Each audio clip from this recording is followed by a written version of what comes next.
One of the mistakes those who are not conversant in sacred scripture often make is that when they read the book of Revelation, they apply it to the Vatican, they apply it to Rome, and this is wrong. They're completely off the mark. Satan wants nothing to do with the Vatican or Rome. He wants world dominion, and he wants all authority, even papal authority, which he cannot possess, but he wants authority over the moral consciousness of humans. This is part of the communist ideology. There's no freedom of religion, no freedom of consciousness. You can't speak freely. You can't worship freely. The devil wants to control everything, aided by technology.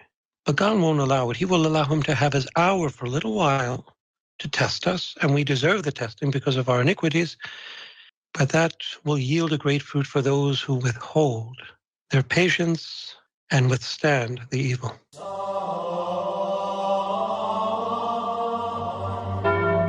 Hi, thanks so much for tuning in to Armor of God again. And as always, thank you so much for taking a little bit of your time to be here with us. And hopefully you'll be learning a lot of useful things from videos like this, especially for your spiritual growth. Now, there was something that Father Joshua Waltz once said that has really affected me personally, and I think more people should listen to it.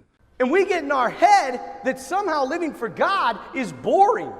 Like the ones who are having fun are the sinners. They're the ones having a good time. Now, I don't know what you guys see, but as a Catholic priest, I'm on the front lines. I see the effects of choices that people make. You don't see what I see, more than likely. What you see is the world just saying, hey, have a good time, do whatever you want, with whoever you want, however you want, whenever you want. You see the broad strokes of the enemy. I see the deep cuts in the flesh. I don't know if you guys have ever seen a possession or an exorcism. I have. I saw a 90-pound, 65-year-old woman throw a grown man across a room. You know what was the cause of her possession? She was in college. A man forced her into a sexual act where she got pregnant and then forced her to have an abortion. You don't see what I see. I don't know if you ever had to talk somebody down who in one hand is holding a .45 pistol to their forehead and in the other hand is holding an empty fifth of vodka. You don't see what I see. You know why? Because she sent some stupid pictures and they got out and she was bullied so bad she wanted to kill herself. Or you don't sit with couples where the wife, because she was so promiscuous in college, she can't stay faithful to her husband. Or the husband, who is so addicted to pornography, he can't make love to his wife. Do you see that? I don't know if you see what I see. And yet we have in our heads, following God is boring.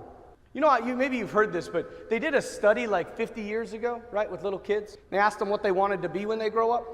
And there was no one answer. It was kind of like, I want to be a firefighter. I want to be an athlete. I want to be a doctor. I want to be an astronaut. I want to be whatever.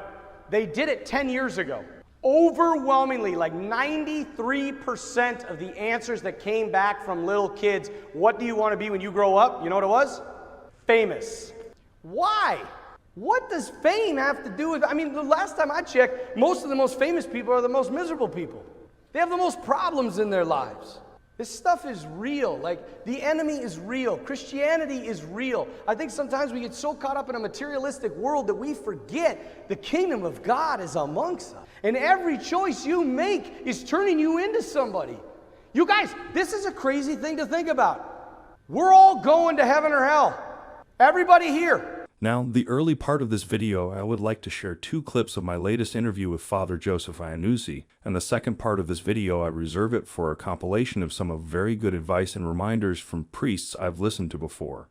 And without wasting any more time, let's get to the first clip here. During the interview, I asked Father Iannuzzi, I've been having problems with scrupulosity after listening to so many priests. There are so many things I've listened to that it makes me feel I'm lacking in so many areas in my life. I've committed sins so much that I feel unclean inside. I went through that too when I was a seminarian.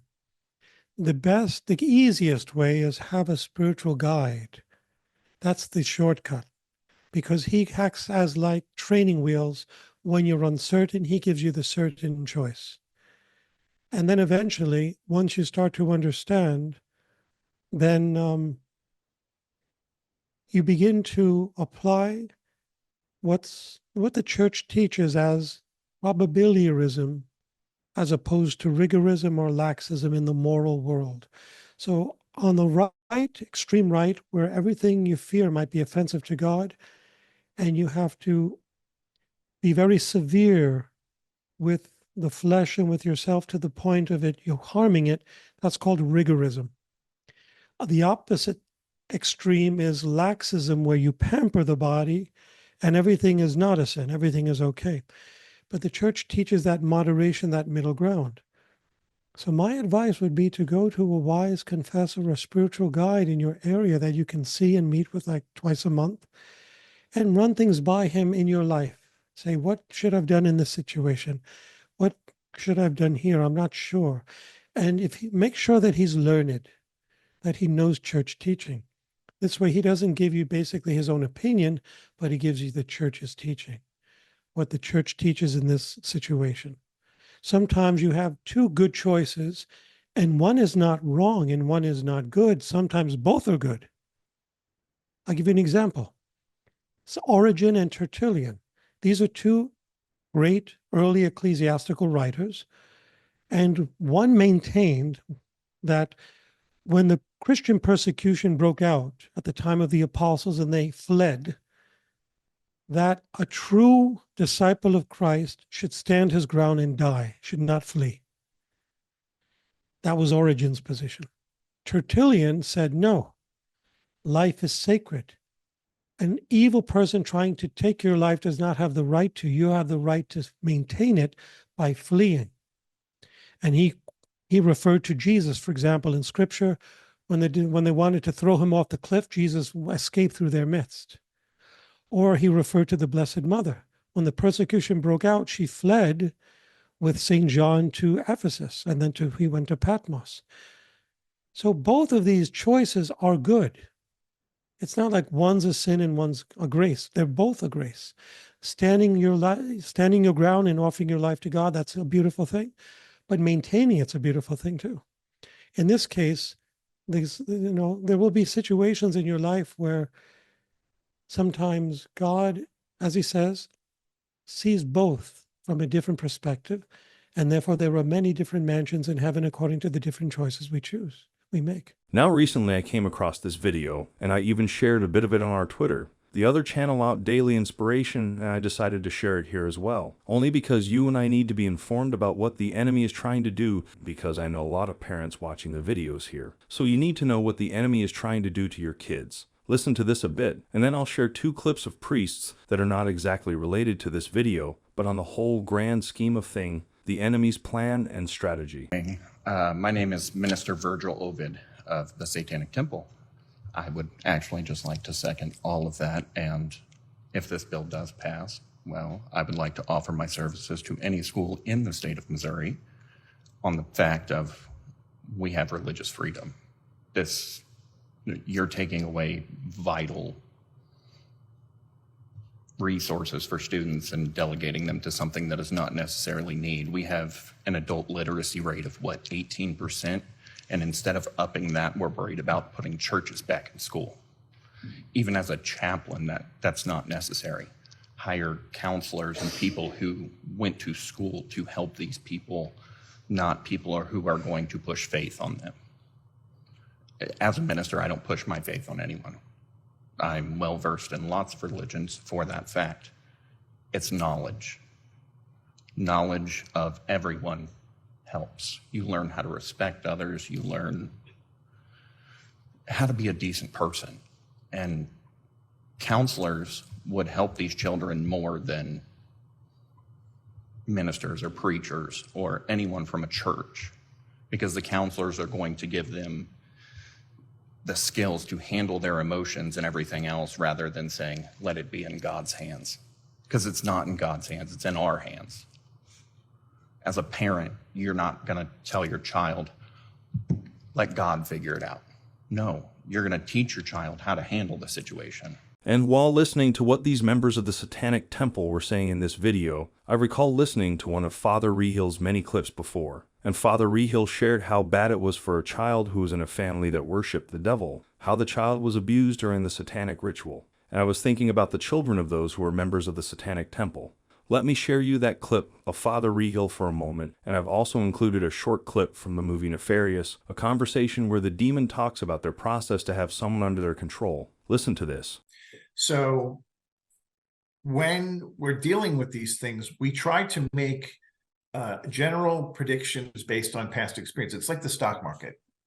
You know, it seems like these things are happening. So it looks like if we do this, we're going to make this much money in the next month. But then a crash hits and everything goes south and you weren't predicting that, and you don't know what happened.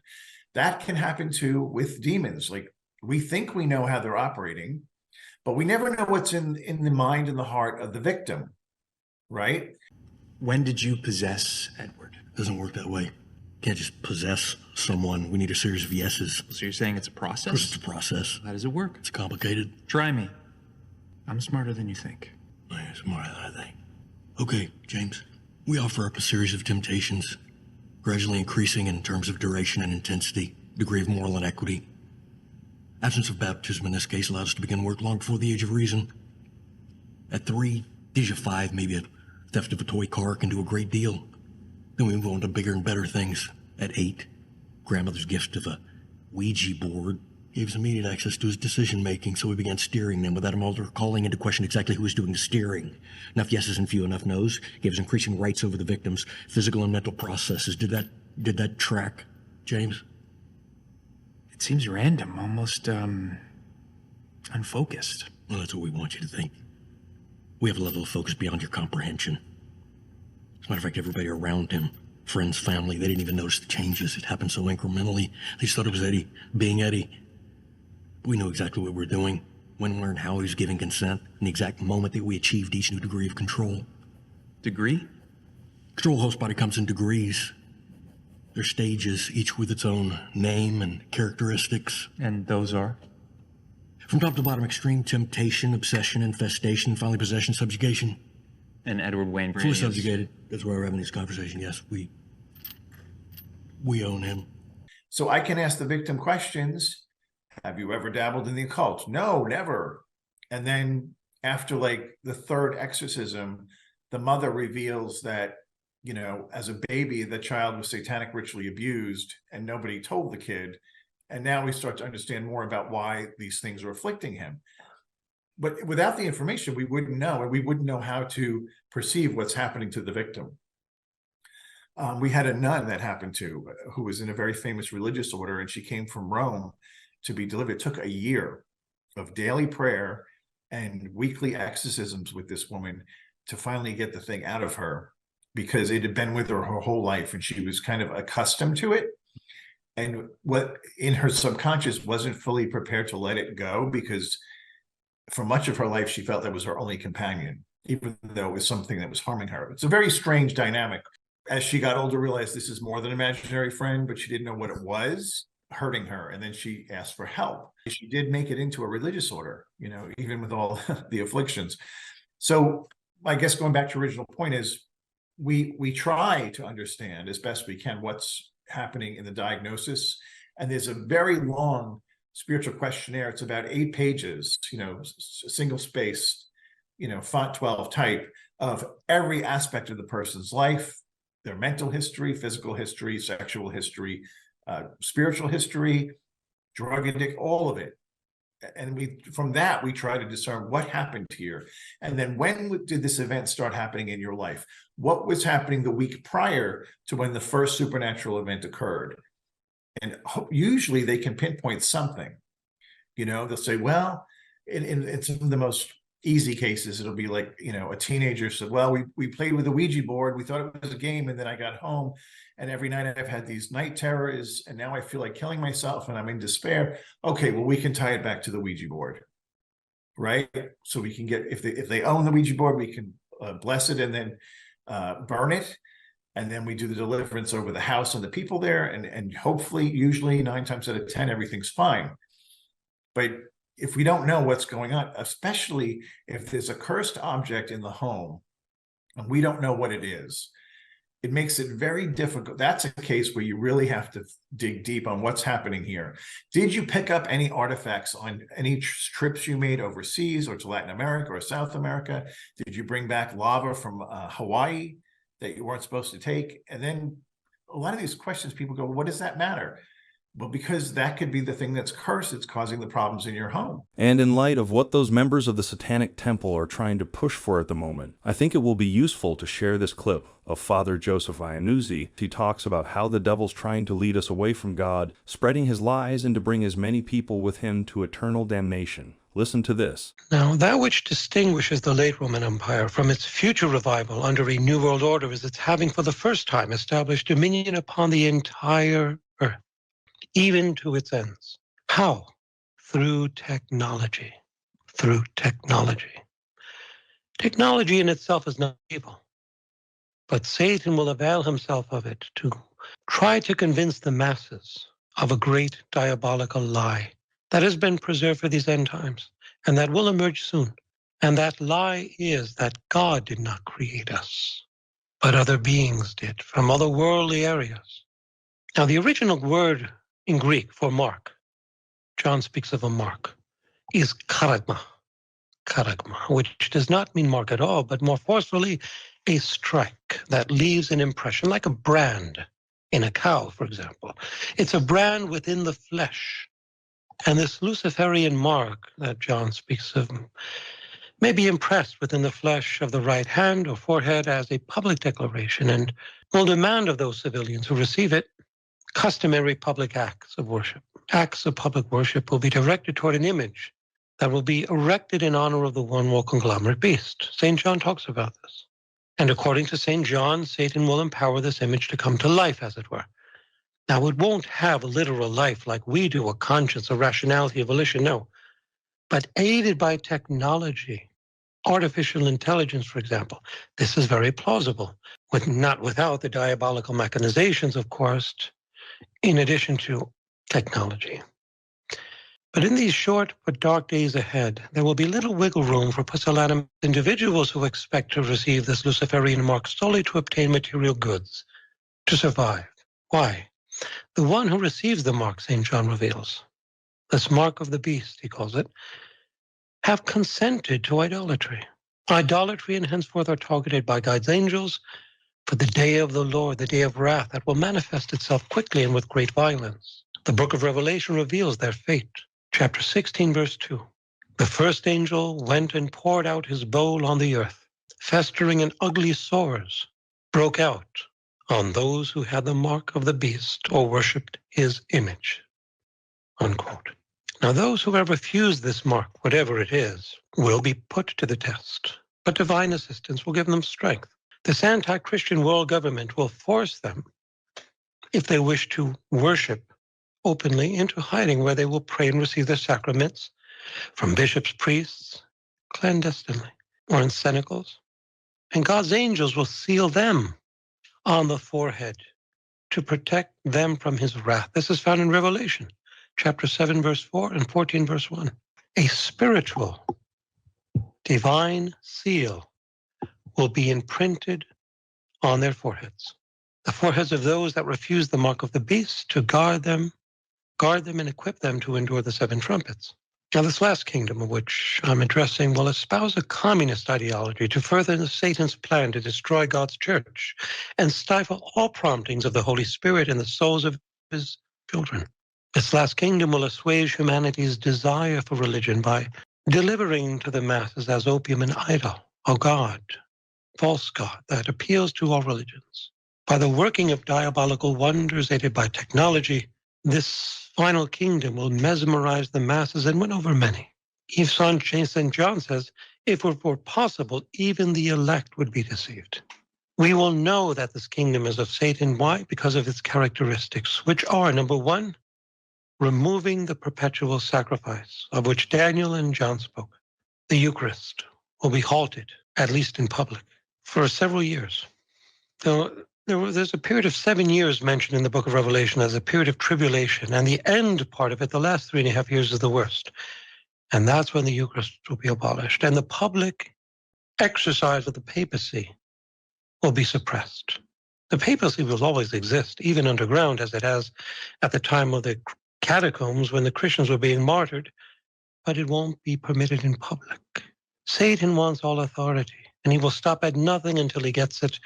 But God has foreseen that even though Satan will have his hour, God will have his day. There can be no resurrection without a crucifixion. There can be no Easter without a Good Friday. There can be no reign of God's will on earth without Satan having his will reign on earth. And we are living in those times. And the third characteristic of this evil conglomerate kingdom is it will replace with a false substitute religion. This man of iniquity of which St. Paul speaks of in his second letter to the Thessalonians, the abomination of desolation, the man of lawlessness, he, hestekota, is a third person singular word in Greek, meaning he will sit himself. This is a male individual, often referred to as the Antichrist by the church fathers, will sit himself in the throne of God and declare himself God. Now, this is not the throne of the Vatican, no. This is a counterfeit church. It will most likely be a prominent parliament place, and he will proclaim himself God. This tyrannical rule imposed by this last kingdom will deny the resurrection and the divinity of Jesus Christ. So there are 5 characteristics right there. The removal of the Eucharist, of the public exercise of the papacy, even though the papacy will continue to exist. God will never leave his flock untended, but it will be under persecution. There will be this false, iniquitous, anti-Christian human male that will declare himself God. There will be who will deny the resurrection and the divinity of Christ. And the sixth characteristic, this kingdom and its anti-Christian male individual leader will change the church's sacred tradition. He won't change the church, no, but he will create a counterfeit black church. And this black counterfeit church, meaning dark, evil, sinister, won't have anything to do with the Catholic Church because he will suppress the Catholic Church. Now regarding that second clip of Father Iannuzzi talking about divine mercy from my most recent interview with him, I'll share it after a few of these clips, and the reason being that we need to remember how real spiritual warfare is. And sometimes I receive vicious comments that are saying I'm misleading people with all these videos that cover about the devil, witchcraft, the occult, the Satanic temple. It's all nonsense. I'm used to it by now compared to in the past, but this only goes to show how real the evil one is at work out there to mislead people into thinking that he is not real. Listen to this one from Father Vincent Lampert. I talked recently with a young lady who was said she was at a flea market, and another lady came up to her and said, "Hey, can I pray over you?" And she's like, "Well, sure." But then she realized that the person was not a faithful person, but was actually involved in witchcraft. And then she actually believed that by allowing that to happen, that some type of demonic entity was placed upon her. So again, we can pray for ourselves, we can pray for others, but I would make sure that you don't let anybody pray over you if you don't know who they are. Because you never know that somebody may be a sheep in wolf's clothing, so to speak. They may lead you to believe that they're there to offer you help. I've certainly have always believed in the reality of evil.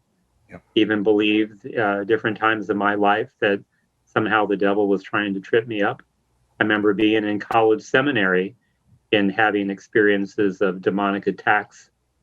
Even waking up, I know I've never shared this with anyone, but waking up one night and believing that, just having this strong feeling that there was an evil presence in the room.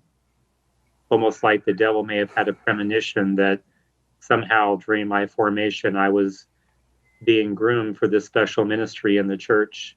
And so he was going to try to see if he could attack me, if you will. Because even when I was in the seminary for 3 years, and then I actually left for 2 years, just kind of questioning whether or not this was a calling that I truly had. But then after 2 years, I went back in 1988, finished my 3 years in the seminary, and then was ordained a priest in June of 1991, and have never regretted or ever looked back, believing that this is certainly something that God has called me to do. And then after 14 years as a priest, was then asked to do this specialized ministry in the church. And the next clip from Father Szada is specifically in response to this comment that someone wrote before. Someone commented on my video where I shared that clip of my interview with Father Winston, and in it, he talked about the souls from purgatory asking for prayers and the demons manifesting in people's houses. Are ghosts real? Absolutely. absolutely. And you can have different ways in which they manifest, but generally speaking, ghosts will inhabit a particular place, all right? And if you actually look at any hauntings, authentic hauntings, okay, what you discover is that the ghost is attached to a place. There was something that is keeping them there, is tying them there, but which they cannot satisfy on their own. They require the assistance of somebody else to come in and do it for them so that they can be free. Well, if you stop and think about it, that's the definition of purgatory. A person who dies, all right, they have restitution that has to be made, all right. They're stuck in a certain place. They can't do it on their own. They require somebody else to pray for them, and then and only then can they be free to go to heaven.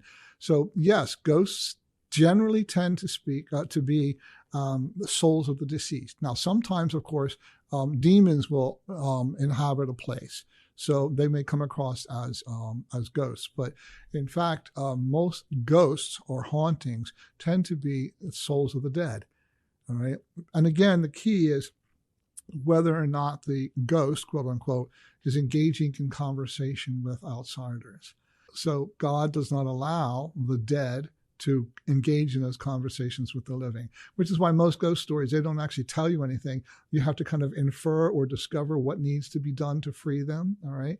But for demons will do all kinds of tricks and games in order to get you into their realm.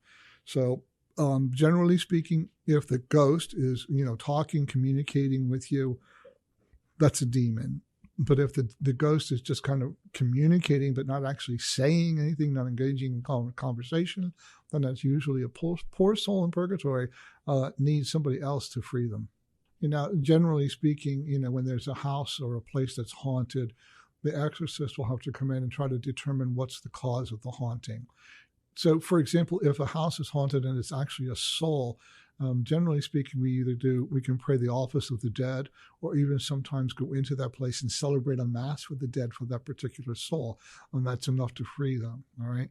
Whereas if it's a demon that is inhabiting the place, then sometimes you need to actually do a little bit. So, for example, we had a case, in fact, I was talking to one of the priests about it this week, several years ago, of a home. And they were experiencing all kinds of negative things in the home, but especially their young boy, who was like maybe 3 or 4, was really under physical attack, okay? So we went there, and what we discovered was this is a very old home and in a very rural part of our diocese. And in the basement was the old town well. And there was a slab, slate slab that covered the well, on which we actually found occult symbolisms drawn. We also found some up in the attic on some of the beams, all right? So we knew that this probably what had happened was this town well had been the site of maybe a coven doing all kinds of occult practices many, many, many years ago. But the building is built over this well where these things occurred.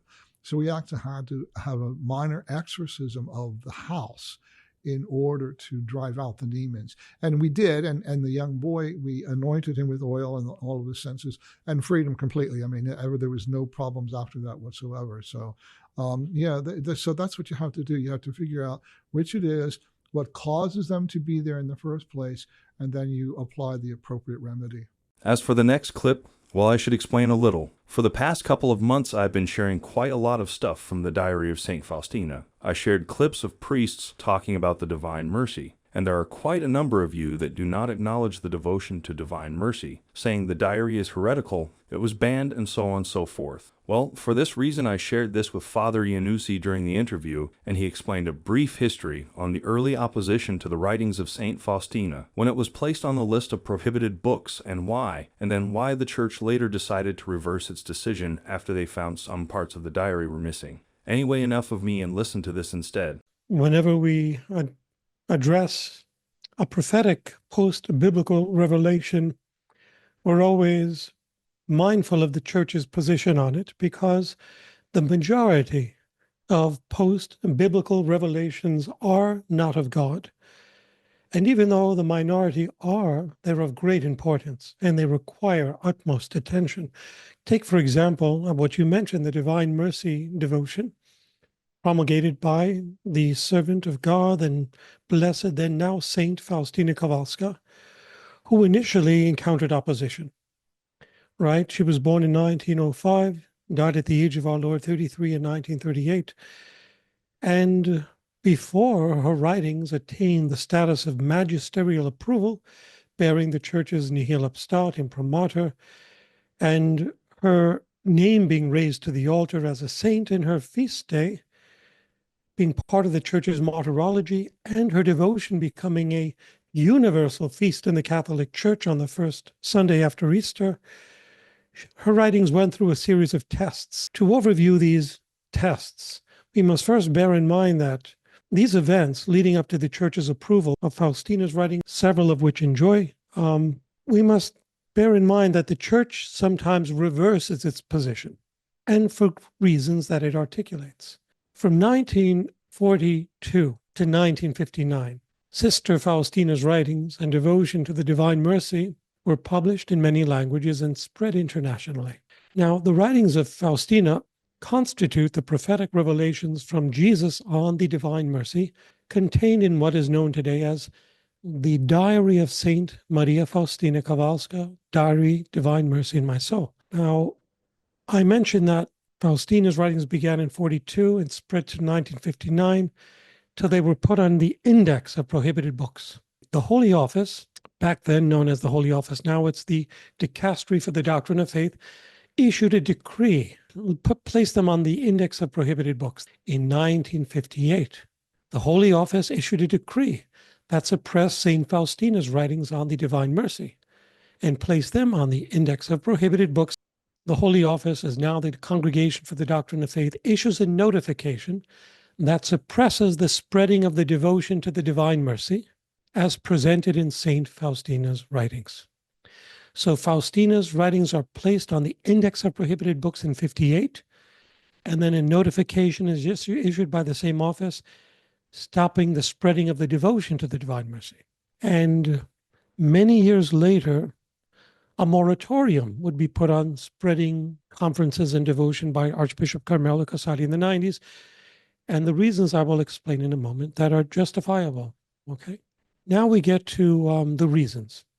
The reasons in the decree and notification in 1959 against Faustina's writings, and that merited the suppression of her devotion to Divine Mercy, were based on theological difficulties such as the claim that Jesus had promised complete remission of sin for certain devotional acts without specifying whether the forgiveness would be obtained directly or through the reception of the sacraments, and what may have been thought to be an excessive concentration on Faustina herself. In Faustina, not enough emphasis on the sacramental reception for an indulgence. On Faustina, false, exaggerated mysticism, erroneous presentations, and extravagances and inexactitudes in terminology. Now we get to 1965. An informative process of St. Faustina's writings and life is opened by none other than Cardinal Karol Wojtyła, the year in which I was born, 1965.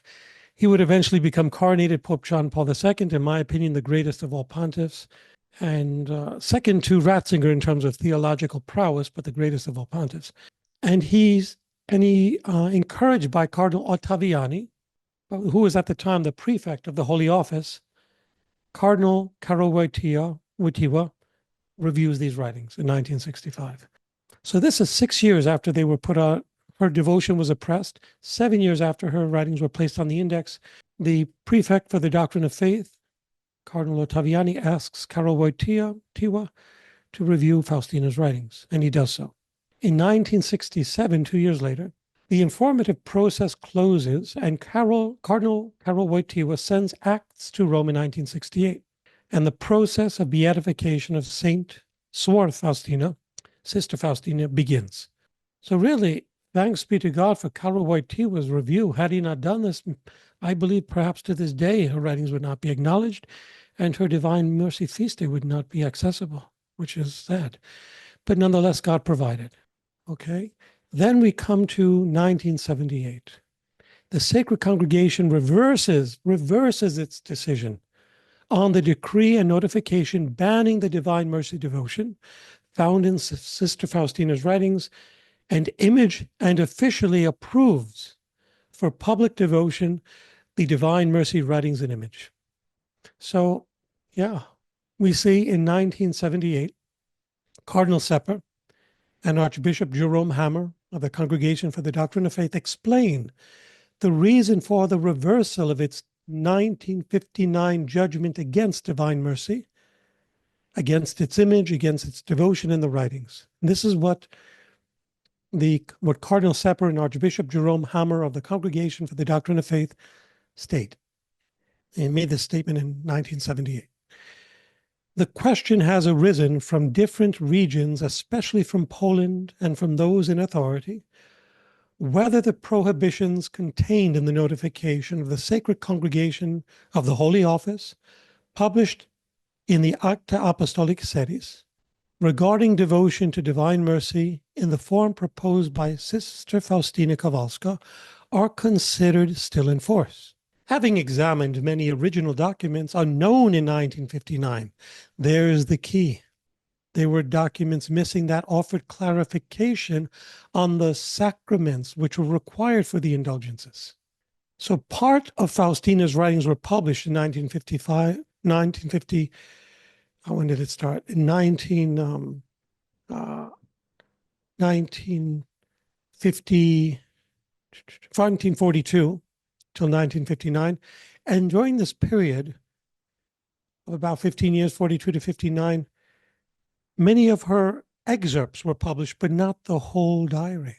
And parts that were essential to understanding the proper reception of the devotion to the Divine Mercy were missing in these published materials. So in 1978, Cardinal Sepper, along with Archbishop Hammer, state that the notification was reversed because, having examined many original documents unknown in 1959, and considering the circumstances that have profoundly changed, and having taken into account the opinion of many Polish ordinaries, meaning bishops, the Sacred Congregation declares that the prohibitions contained in the cited notification against the Divine Mercy devotion are no longer binding. Moreover, the previous concerns of an excessive concentration of Sister Faustina in the Divine Mercy writings are supplanted by virtue of a more thorough examination of the text, in which such exaltations are counterbalanced with admonitions and affirmations of her wretchedness and ineptitude without God's grace. So basically, the Holy Office did not review carefully enough what materials it had to dispel the excessive concentration on Faustina, and it was incapable of thoroughly examining her devotion and the indulgences attached to the Divine Mercy because many of the writings were not available. Despite all this, several religious, including priests, lay Catholics, publicly oppose the Divine Mercy. They still resist the Church. And this is the reason why, even though the Divine Mercy devotion has been incorporated into the Church's martyrology and been declared a universal feast, there are many Catholics that reject it because they're not obedient to the Church's magisterium. These are the people who do not answer to anyone but themselves. And there's one more clip of Father Reehil that I'd like to share here. I mean, we listened to a lot about the reality of evil throughout this video, and I feel that it's a good idea to include a clip of a priest talking about what we should do in the face of this evil. And for those who are still here watching and listening to this video, thank you so much for your time, and I hope you have learned a lot so far. One of the principles in this, the way things work with the divine order, is when sin abounds, God's grace superabounds. We know this, but you have to cooperate with it. You have to desire it. You have to want it. And with so many people, you know, there's many statistics lately that are saying the largest growing group of people in a church is the nuns, the ones who are leaving all religion altogether. They don't want any part of it. That's a big problem, because then the evil flourishes and we can see it. And then the fact that it seems to me that the media companies and the Hollywood people are all in collusion with pushing this sinful lifestyle upon not just our country, but the whole world. So you have that going on. So what can man do? Live a life that you're loving God first, and you love mankind as your neighbor, as yourself. That's what Jesus told us to do. And what does that mean? It means if you love somebody, you want what's best for them. What's best for them is to get to heaven. And that's the thing we always have to keep on the horizon of every decision we make in life. Is this advancing me towards heaven, or is this moving me away from heaven, which is my goal? And this is why when people come out and say, we have to stand up for things like marriages between a man and a woman, it's not just naturally that works through natural law, because that's the way we bring forth a new person, but it's also it's helping the person that doesn't want that to realize that they're moving away from the goal of heaven by persisting in a lifestyle that's contrary to that truth, right? And when you say it to somebody like that what I want for you is to be with me in heaven at the end of this life, and I really want you to reconsider what you're doing here, so that you can evaluate, is this really worth giving up eternity? Like, think about eternity. And that's a little bit more palatable to people in the moment when it comes from a heart of compassion, right?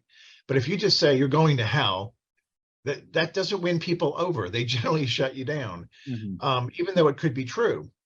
But let's focus on the positive. We want to be in heaven together, and here's the best way to do it.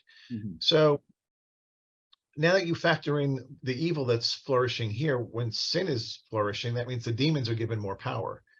And let me tell you something. In the last 5 years, I used to do the rite of exorcism, and it would be maybe 1, possibly 2 sessions, and the person would be set free. And now it's taking, like 3, 4, 5 times. So I have to keep rescheduling people, which is very cumbersome, all the while new cases are coming in. And so it just gets to the point where it's becoming an overload, right? I had to go to my diocese and ask for a second exorcist, because I said I simply can't keep up. And for the last part of this video with Father Iannuzzi, we're just going to dive a little bit further and correct the misconception among people who continue to associate what's written in the Book of Revelation with the Vatican. Just take a look at some of the end times videos on YouTube, and you'll see plenty there. One of the mistakes those who are not conversant in sacred scripture often make is that when they read the book of Revelation, they apply it to the Vatican, they apply it to Rome, and this is wrong. They're completely off the mark. Satan wants nothing to do with the Vatican or Rome. He wants world dominion, and he wants all authority, even papal authority, which he cannot possess, but he wants authority over the moral consciousness of humans. This is part of the communist ideology. There's no freedom of religion, no freedom of consciousness. You can't speak freely. You can't worship freely.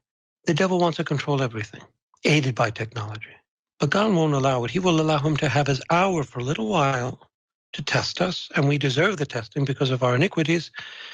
But that will yield a great fruit for those who withhold their patience and withstand the evil. So this tyrannical last kingdom will deny freedom of religion, freedom of conscience, freedom of speech.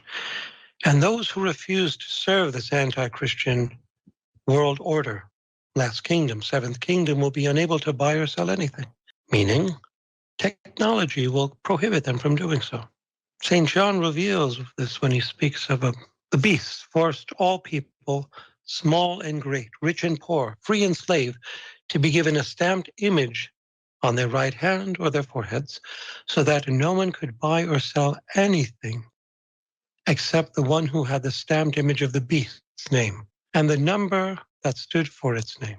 And that number, literally, the name Caesar comes out to numerically in Hebrew numerical value 666 is, again, not to be taken as a literal number, but a numerical value number that comes from the name Caesar, meaning emperor. That's what 666 means. An evil world emperor in charge of an evil world empire or kingdom. And insofar as this last kingdom is intimately linked to the society, the dark societies that are festering in the world today, which 8 popes have condemned. They represent in modern times the various lodges that seek to undermine God's grace, which is communicated by means of the 7 sacraments. The church has a function that educates us and keeps us on the straight and narrow, and that function is known as the magisterium. And the magisterium extends to certain prophetic revelations, what's called a seal of approval, whether it's in the form of the imprimatur in Nihil Obstat. And when an imprimatur is given to a work, it's a guarantee that it may be printed and displayed and sold in churches, and nothing is in there contrary to faith and morals. Well then, that will be all for the video this time. And as always, thank you so much for taking the time to be here with us. And hopefully all of you have learned so much from this video. And remember, if ever you have any feedback or suggestion, please let us know in the comments below. Anyway, if you like what we do and you'd like to support us, I left a link to our PayPal donation in the description box below, and from the bottom of my heart, thank you so much for your continuous support, contributions, and prayers. And until the next one, thanks again for watching, and may God bless you.